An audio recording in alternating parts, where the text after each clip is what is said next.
Welcome back. Today we're going to take a look at SoundPEATS Space.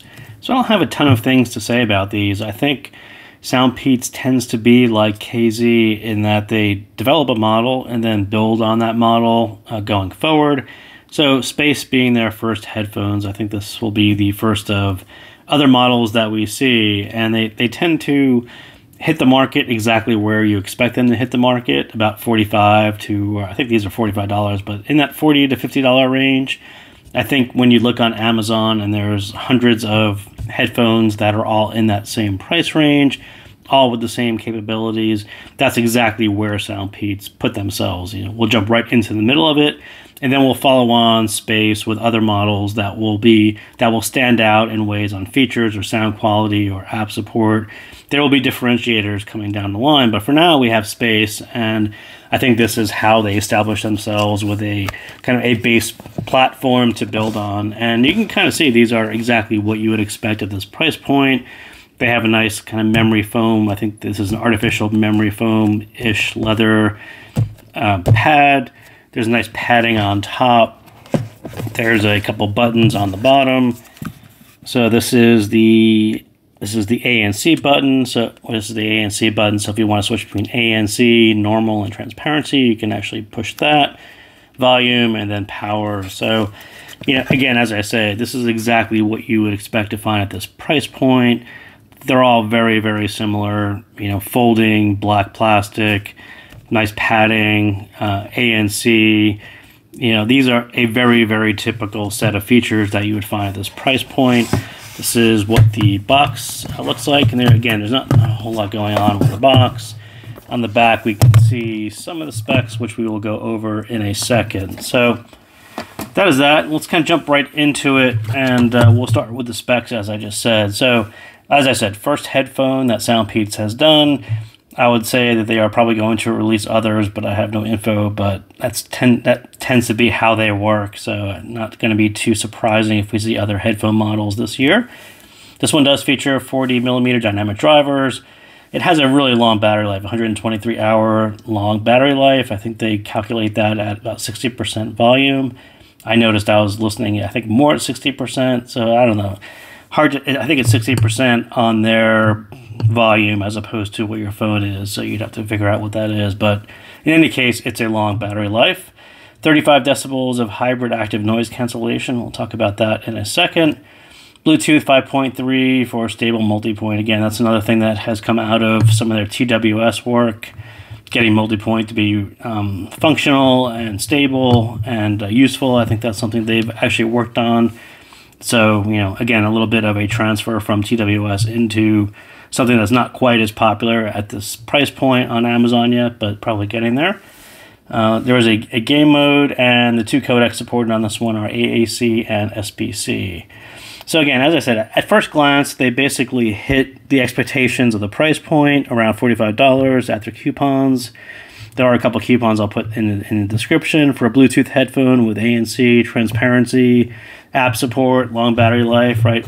All these things are things that you would read about in other models, and SoundPEATS pretty much nails the whole feature set in their first model, done well. So, I think they actually hit that quite well. I wouldn't say that there's anything glaring or missing at this price point, but as I said, we'll probably see them refine this and add to their feature set as we go along.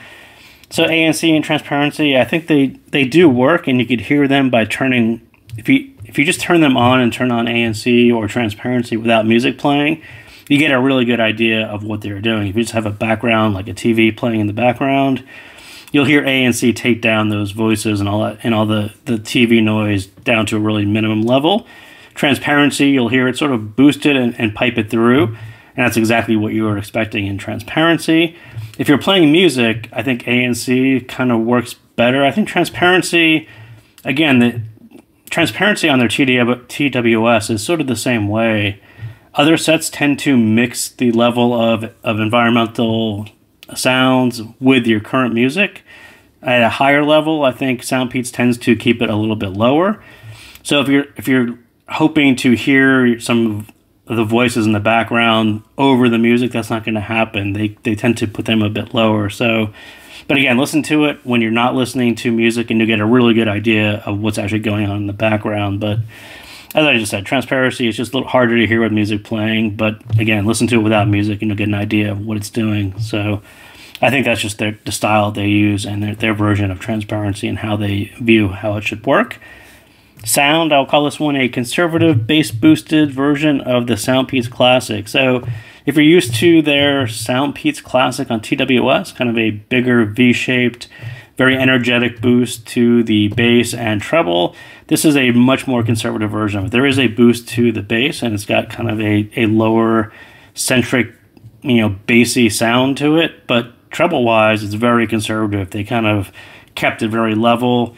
And I think part of that is the SoundPEATS Classic, the V-shape probably wouldn't work as well on headphones. It's kind of tuned more for pin to gain and TWS. So I would say the first version of their headphones, the treble is quite low, and it's actually a very non-fatiguing, relaxed version of treble. And we'll talk about how to adjust that in a second. But yeah, it's definitely not a kind of a gym juiced up version of music. It's definitely a more conservative version of SoundPEATS Classic, especially if you're used to their TWS. It's not like the big V. It's more of there's a heavier bass emphasis, but the rest of it is kind of flat.